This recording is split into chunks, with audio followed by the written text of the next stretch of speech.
नीलकमल सिंह का ये गाना पूरा भोजपुरी इंडस्ट्री का नाम रोशन कर दिया है। अभी मजा आएगा ना भिड़ो। काले आंखों में तो चश्मा लगा लीजिए। तो जैसे कि लोग कहते हैं कि अश्लीलता गाना गाएंगे तो ज्यादा पब्लिसिटी मिलेगा, जनता माफ नहीं करेगी। तो नीलकमल सिंह का इस गाने में एक भी और अश्लीलता नहीं है, समझ रहे हो? फिर भी गाना ट्रेंडिंग 4 नंबर में चल रहा है। आइए देखते हैं, मजा आएगा। लगा लीजिए।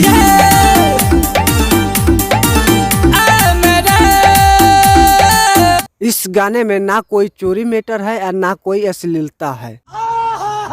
कुछ हटके किया है नीलकमल सिंह ने।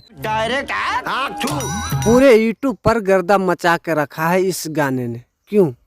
कुछ हटके किया है, ट्रेंडिंग में चल रहा है, इसीलिए ना आप लोग भी कुछ अलग करने का कोशिश कीजिए।